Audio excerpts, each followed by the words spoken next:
paragraph 18.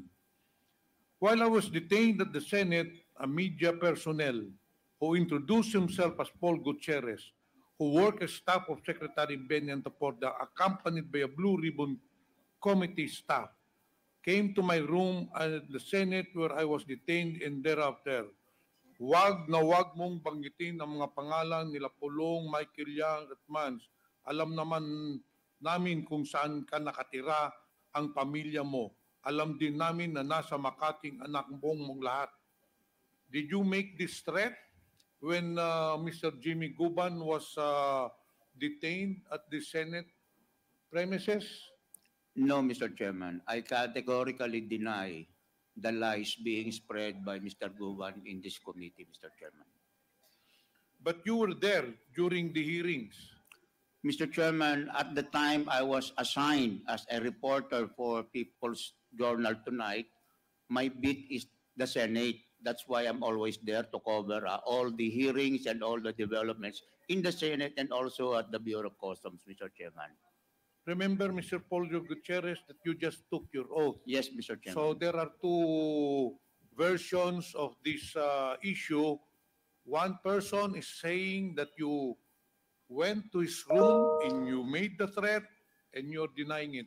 No, Mr. Chairman, I'm denying the lies that he told this committee. When this issue was first brought up, when these lies were first propagated by Mr. Guban during the hearing on August 26, I already issued a statement confirming that I indeed went to see him in his detention room in the Senate, but I denied that I made those threats to him, Mr. Chairman.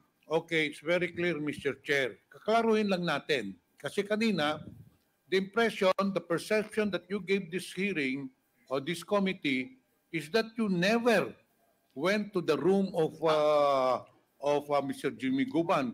Pero ngayon, sinasabi mo, you admit that you went to the room of Jimmy Guban and you went to talk to him. Ngayon, ang tanong ko, Mr. Paul Gutierrez, ano ang pakay mo doon?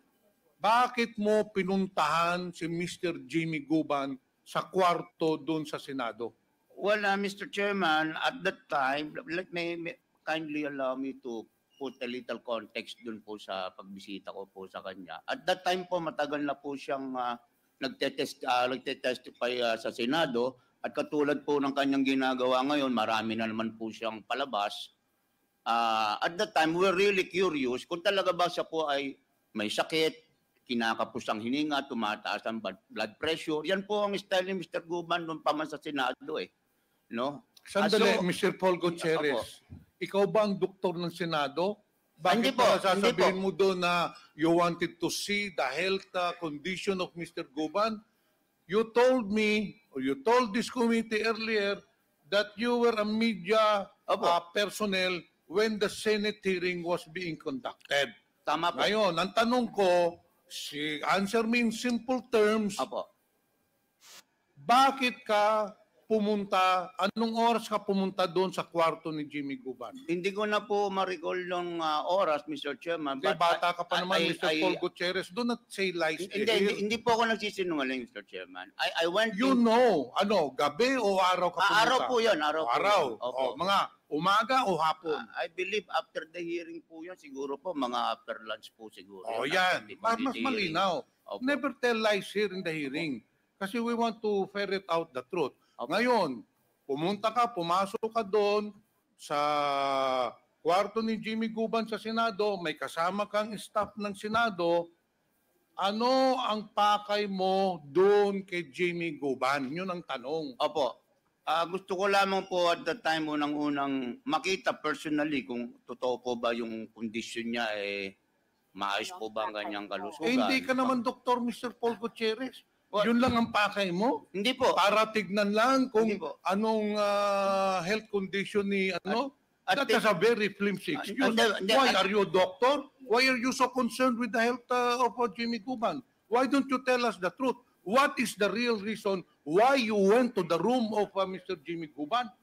You tell this committee because you want to see the health condition of Jimmy Guban? You're not even a personnel of the Senate? Sabihin mo totoo. Ano ang pakay mo? Bakit ka pumunta doon sa kwarto ni Jimmy Guban? Tinanong ko rin po, unang-una po, sa pagkakatanda ko po, tinanong ko po si Mr. Guban, kumusta ba ang kanyang pakiramdam, at naitanong ko rin po sa kanya, at ito naman po ay napatunayan ng mga sumunod na pangyayari, na ano po ang gagawin niya sakaling siya po ang ilaglag ni Mr. Asierto, ni Colonel Asierto. At sinabi naman po niya na hindi pwede nilang gawin sa akin yan dahil mas marami akong alam sa kanila. At yan naman po yung napatunayan po. In the end of the day po, ang nilaglag po niya ay si Colonel Asierto. Pero yun pong sinasabi niyang tinakot ko po siya, Mr. Chairman, on behalf of the people that I don't know personally and who don't know me personally, hindi po nangyari yun, Mr. Chairman. Mr. Paul Gutierrez, Mr. Chair, isalaysay mo nga dito, dahan-dahan mong isalaysay, pagpasok mo doon, hanggang natapos lumabas ka, ano ang pinag-usapan ninyo ni Mr. Guban? Ang natatandaan ko Simulan mo sa from the very beginning. Sabi mo, kamusta ang katawan mo, Opo. kamusta ang health mo, o sunod, anong tinanong mo? Tapos nga po, tinanong ko po siya kung anong gagawin niya sakali pong ilaglag nga po siya ni Colonel Asierto. Sabi po niya, hindi po pwede yan kasi mas marami kong alam sa kanila. Tinanong ko rin po siya kung yung pong isang dating opisyal ng National Press Club na palagi po namin nakikita sa hearing, kung yun ba ang kanyang kaibigan na nag-PPR sa kanya, hindi po siya umimik doon sa tanong na yun. Ano pa, Mr. Paul Gutierrez? Yun lang po ang natatandaan ko, Mr. Chairman, sapagkat kung may bahid po ng katotohanan ng sinasabi po ni Mr. Guban, Mr. Chairman, unang-una po, dapat po ako po ay pinagalitan ng chairman ng Blue Ribbon Committee. Dapat din po, nasisigurado ko sapagkat kasama po namin doon ang isang security po ng Senate, nasisigurado ko pong isusumbong po ako ng Senate security sa aking maling ginawang aksyon. At nasisigurado ko rin po, dahil stricto po si Chairman na Dick Gordon ng mga panahon na yon, ay malamang po hindi na po ako nakapag-cover pa ng anumang balita sa Mr. Senado. Chair, Mr. Paul Gutierrez, ikaw ay nagsisunungaling, very clear. Bakit? Kaano-ano mo ba si Jimmy Guban? Why are you so concerned about him na binisitahan mo siya doon in spite na labag doon sa rules ng Senado? Why are you so concerned with Jimmy Guban? May permission. Gaano ba mo siya? Kaibigan mo ba siya? Kamag-anak mo ba siya? Hindi po. Hindi ko nga, nakita ko nga lang po siya sa unang Just nakita because ko. of that, because of your concern, you go to a resource person of the Senate hearing when you know it is not allowed, when you know na labag yun sa rules ng Senado, para lang tignan siya, tapos baka ilaglag siya, yun lang. I'm Hindi sorry. ka pinapaniwala yan, Mr. Paul I'm sorry, Gutierrez. Mr. Chairman, but hindi po concerned. Maybe po yung pong pagiging curious ng isa pong reporter kung ano ba talaga ang katotohanan po sa sinasabi po nitong Ewan ko, witness Mr. na Chair, ito. kayo ba ay naniniwala na pumunta doon si Mr. Paul Gutierrez dahil lamang curious siya, dahil concerned siya sa health ni Mr. Guban, o kung concerned siya baka ilaglag? Naniniwala ba kayo doon? Well, this representation does not believe you. There is a deeper reason, there is a more compelling reason why you went to the room of Mr. Jimmy Guban, and the main reason for that is that you threatened him to keep silent. Sinabihan mo sa kanya na huwag kang magsalita, huwag mong banggitin itong mga tao nito. Alam namin yung pamilya mo, alam namin saan nag-aaral. Yun ang pinuntahan mo doon, Mr. Paul Gutierrez. Hindi po. Mr. Jimmy Guban, andyan, kaharap tayong tatlo. Kaharap tayo sa buong Your Honor, yun ho ang pinakamagaling na magsinungaling na reporter. Dahil ano po ang pinakadahilan, bakit niya ako pupuntahan? Sa kwarto ko na hindi nga kami magkakilala. Hindi ko ho siya kaano-ano. Hindi rin ako humihingi ng tulong sa kanya. Wala naman po ako nagpasabi na, Mr. Paul, tulungan niyo nga po ako dahil malakas kayo kay ganito. In fact, Your Honor, hindi ko rin ho kilala si Mr. Bini Antiporda. Sa kanya ko lang din nakilala At nalaman ko rin lang doon na si Benny Antiporda at Michael Yang at siya. Hindi man ako nag-i-interest sa National Press Club. That is not my job. Siya na din nagsabi. Doon ko lang din po, Your Honor, nalaman na sila ang officers ng National Press Club. Hindi ko po kilala, Your Honor. Pakisabi mo dito sa komitiba, ano talaga ang sinabi sa iyo ni Mr. Paul Gutierrez? Kasi puro kalokohan yung sinasabi niya eh. Your Honor, he threatened me na pag binanggit ko ang pangalan ni Michael Yang, Pulong Duterte, Mans Carpio, and his boss, Benny Antiporda, mamamatay kaagad ako, kasama ang pamilya ko, lalo na kung ako ilipat na kaagad sa Pasay City Jail. So that is their plan. So doon po nila ako terminated. At may kasama po yan, hindi po guard. Empleyado ng Blue Ribbon na babae. Kaya nga ako nga po binuksan eh, dahil yun ang kumatok sa pinto. Tiga Blue Ribbon to. Inadmit niyo po, sana inadmitin niya kung sino rin po yung empleyado na kasama niya. Ang liwanag. Thank you, Dahil, Mr. Jimmy Guban. Mr. Chair, this representation, mas naniniwala sinasabi ni Mr. Guban. Because yung sinasabi ni Mr. Paul Gutierrez na pumunta doon siya sa kwarto para tignan lang yung kondisyon ng katawan ni or yung health condition at saka concern siya, hindi man nakaano-ano si Jimmy Guban. It's very clear, Mr. Chair, that this person is lying. Now, may I now ask Mr. Benny Antiporda? Benny, good afternoon. Good afternoon Tinanggit po. ni Jimmy Guban that you tried to call him 3 times dito sa affidavit po niya. Totoo po ba ito? Wala pong katotohanan yan. In the first place, hindi ko po siya kilala, hindi ko alam ang number niya, at lalong hindi ko rin po kilala yung mga sinasabi niyang taong connected po sa akin, especially po si Mans Carpio, si Michael Yang, at ito pong si Congressman Pulong. Hindi po, in any way, hindi ko po pa sila nakausap, personally or digital. Wala po talaga. Electronically, wala po. Hindi ko sila nakausap at hindi ko rin po sila kilala. Kilala ko lang po sila dahil mga personalities po sila na nakikita po natin sa TV. And dito naman po, sa sinabi po ni Colonel Asierto, well, hindi ko po dinideny na nagkaroon po kami ng pagkikita, pero ito po isang casual na pag-uusap noong September po. Dito po, nandito pa po yung text. Ako po inimbitahan lamang ni Raymond Burgos na isa rin pong kasama sa pamamahayag na dati rin pong taga People's Journal na mag-merienda sa UCC Cafe dito po sa Tomas Morato. At doon po, nandito nga po yung date para ho September 13, 2018. Etong date na to, hindi ko po alam kung nag-umpisa na po yung Blue Ribbon investigation o hindi. Pero wala ko kami pinag-usapan tungkol doon sa Blue Ribbon eh. Ang alam ko kung pinag-usapan namin is nagkaroon lang ng kwentuhan at he's trying to reach out to the present administration dahil bad-looking po si Asierto when it comes to doon nga po sa pagkakatanggal niya sa PNP. So, hindi ko po siya kamiting. Ang kamiting ko po si Raymond Burgos na kami po nagkita long time no see po kami.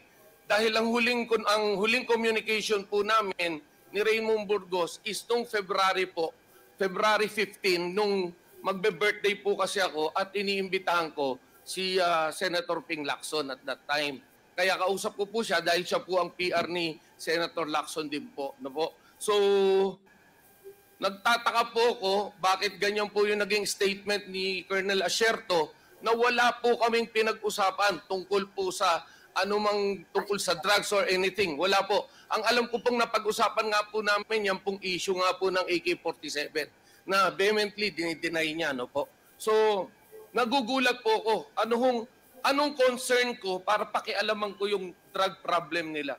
Wala ho eh. At yung Charlie po, uulit-ulitin ko po, yung Charlie po kahit na ho sa panaginip, hindi ko pa nakikita at hindi ko rin ho kilala. Hindi ko kilala si Charlie. Wala ko kung kilalang Charlie. No po? Mr. Chair, okay na yun. Okay, salamat po. Ngayon, Benny, tanong ko. kilala mo ba itong si Miss Mangawang ng Bureau of Customs? Opo. Kilala ko. Official po siya ng Bureau of Customs. Nasaan na po ito ngayon? Ang alam ko, official pa rin po siya ng Bureau of Customs. Mr. Chair, I believe that we should call this person to the next hearing. Kasi based on the affidavit of Mr. Jimmy Guban, paragraph 20, sinasabi ni Jimmy Guban na itong si Miss Mangawang o the Bureau of Customs called him. Tapos sinabi ni Miss Mangawang na yung Bicaba trading shipment which contained illegal drug shipments. Sinabihan si Guban na, Jimmy, anong magagawa dyan sa shipment na yan? Kinaparing Benny Antiporda yan. Sabi naman ni Jimmy, wala na akong magagawa. Huli na yan. So, ito ba, Mr. Benny Antiporda, totoo po ba ito na kasama ka dun sa shipment ng illegal drugs? Kasi sinasabi niya, baka may magagawa pa tayo dyan. Kinaparing Benny Antiporda yan. Sir, makikita, Mr. Chair, makikita naman po natin, they contradict their own statements. It is clear that Colonel Asierto said that I'm not in any way connected or have knowledge on the shipments of drugs, no? Because in the first place, I hate drugs. People know that. Even my own family, kapag na-involve po sa drugs, ako po mismo nagpapakulong. Tauhan ko po, ako rin po nagpapakulong. On record po yan, kaya ko hong pangalanan isa-isa yan. Chairman. Mr. Chairman. Congressman Paduano, with the indulgence of Congressman Pimentel. Yes. Mr. Chairman, just to make it clear, the statement of Sir Benny Antiporda, Asierto never tell this committee that you are not involved. Wala siyang holding sa'yo. Wala siyang information. But it does not follow. Kaya pakicorrect lang po yung statement mo because there is no conclusion yet with regards to the statement of Asierto. Don't use that statement. Wala siyang holdings. Wala siyang inter-report sa'yo. But again, that does not follow. Thank you, Mr. Chairman. Just to correct the statement of Antiporda. With due respect to the Congressman, thank you for that clarification, Mr. Chair. But again, that is how I understand the statement of the good Congressman. That's how you understand, but that is not the truth.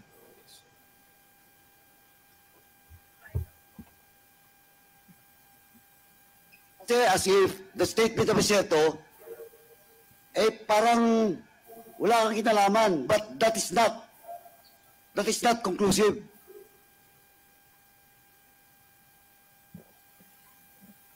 Mr. Chair, I have Okay, no part. Anyway, Mr. Chairman, ganito lang po, with the indulgence of Congressman Pimentel.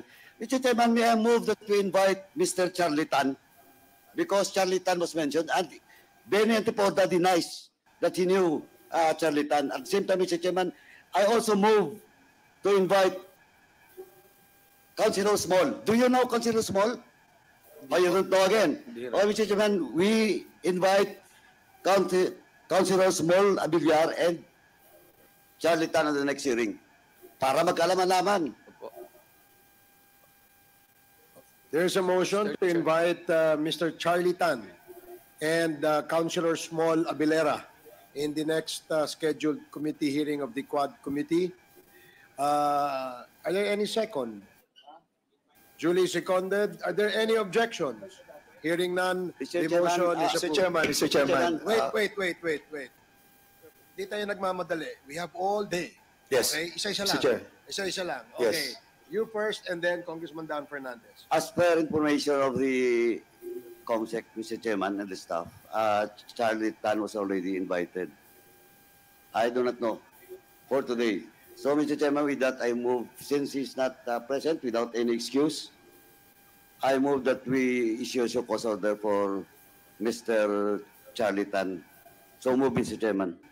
Okay, there is a motion to issue a show cause order to Mr. Charlie Tan for failing to attend the scheduled committee hearing today and duly seconded. Any objections? Hearing none, the motion is approved.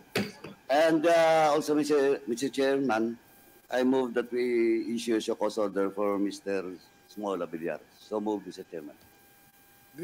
Show cause order? Because he's also, as per information, he's also invited in today's hearing.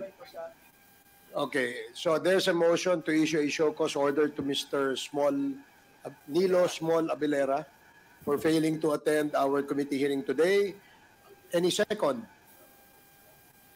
Duly seconded. Any objections? Hearing none, the motion is approved.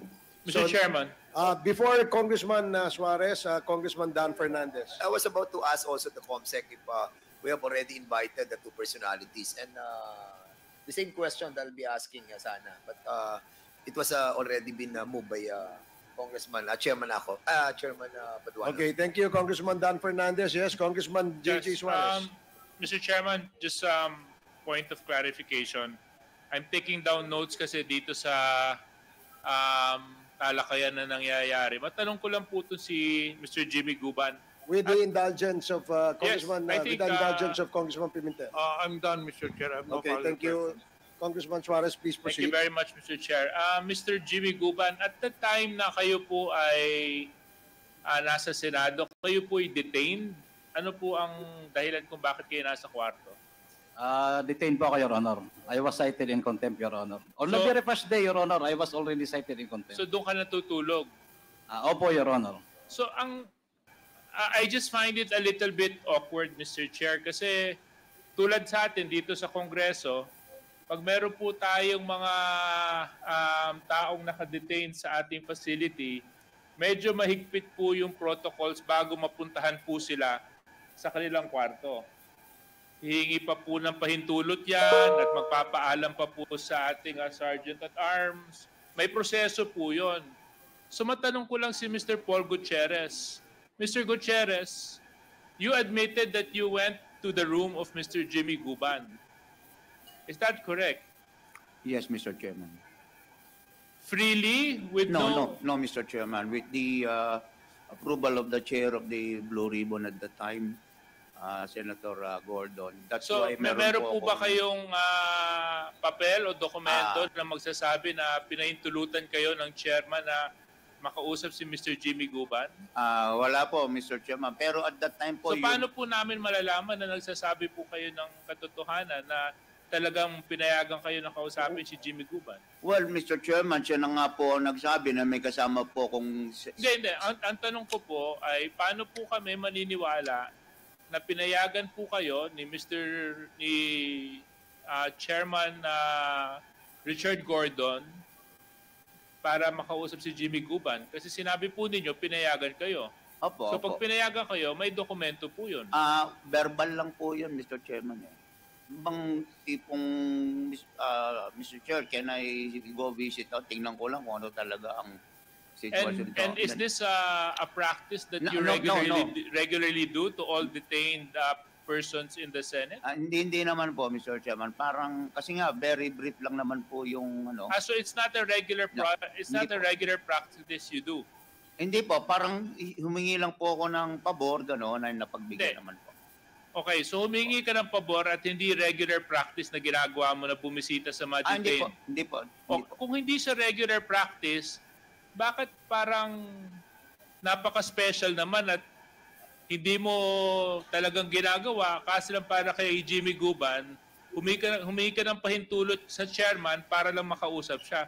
What makes Jimmy Guban so special from all those that were previously detained to the Senate that you actually went out of your way, went to the chairman of the Blue Ribbon, asked for permission to go see Mr. Guban, and went to go see Mr. Guban? What was so special about Mr. Guban that you had to exercise all this effort just to go see him?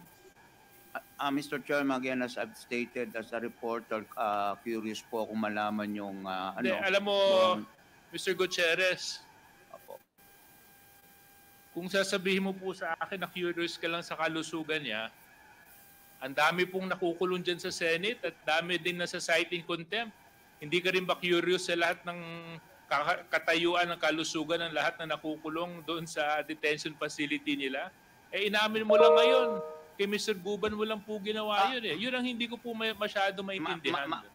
Pagpamanin po ninyo, Mr. Chairman, kung I'm creating a very negative impression, baka po... No. I'm just trying to see it as the way it is.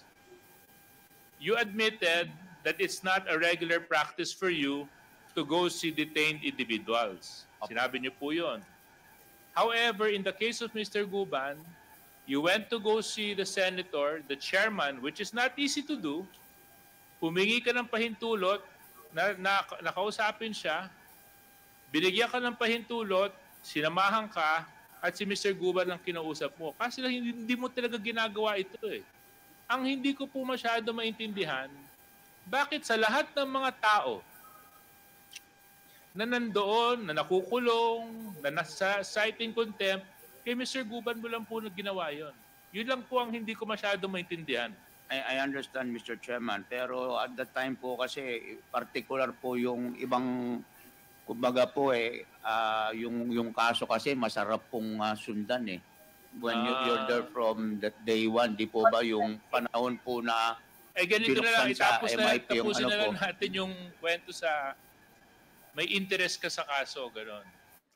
Maganda po yung kaso. Maganda yung kaso. Maganda po yung kaso. In fact, dala ko po rito, Mr. Chairman, with your kind permission, and I believe I've already submitted all of the articles I wrote at the time dito po sa atin pong secretariat. Pamani na lang po, kukunti po ang dala ko pong kopya ngayon.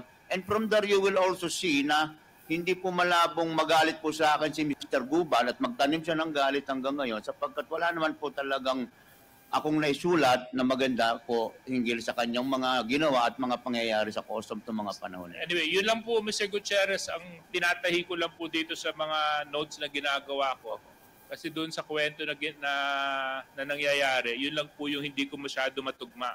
Parang special case lang po itong si Mr. Jimmy Guban. So, Mr. Jimmy Guban, other than Mr. Gutierrez, was there any other personality that went to go visit you while you were detained at the Senate facility? No, except my family, Your Honor. So maliban sa pamilya mo, si Mr. Gutierrez lang? Your Honor, siya lang. Then the later part, Your Honor, inallowed naman na yung iba ko. Of course, yung lawyers, then other relatives. Okay. Maraming salamat. Yun lang po, Mr. Chair. I just wanted to get that clear. Thank you very much. Mr. Chair. Mr. Chair. Very quick. yes, With the indulgence of Congresswoman Congresswoman Jinky. Yes, please proceed. Yeah, very quick. In relation to the question of DSJ, I'd like to ask